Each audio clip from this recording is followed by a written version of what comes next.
Paano kung sabihin kong ang pinakamalaking trade sa NBA history ay posibleng mangyari sa susunod na taon? Paano kung si Stephen Curry mismo ang magdesisyong iwan ang Golden State Warriors? At kung mangyayari ngayon, saan koponan siya babagsak?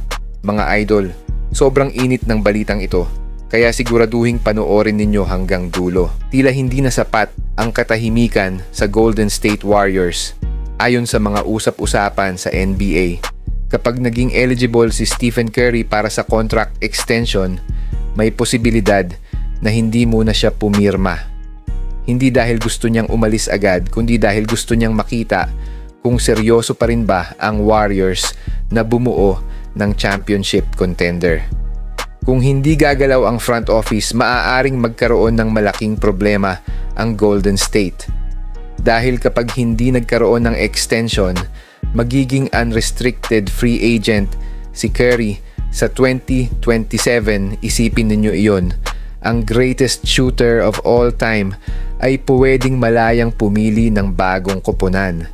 At syempre, kapag nangyari iyon, siguradong pipila ang halos lahat ng contenders sa NBA. Sa ngayon, may ilang roster spots pa ang Warriors pero hanggang ngayon ay hinihintay pa rin ng fans ang malaking galaw ng front office. Habang lumalakas ang ibang teams, tila mabagal pa rin ang Warriors sa pagdagdag ng mga bagong piraso. Isa pa sa pinag-uusapan ay ang edad ng kanilang core.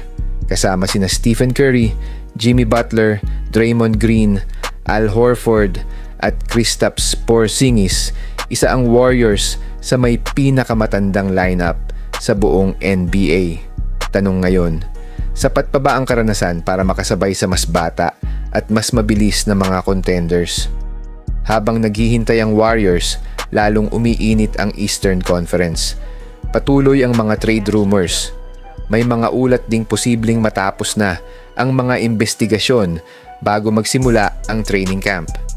Samantala, mas lumalakas ang mga powerhouse teams.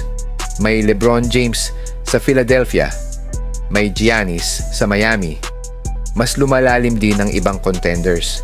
Maging ang defending champion na New York Knicks ay handa na muling ipagtanggol ang kanilang korona. Kung ikaw si Stephen Curry, mananatili ka pa ba sa Golden State? O susubukan mong habulin ang isa pang championship sa ibang koponan? Hindi ito tungkol sa kakayahan ni Stephen Curry.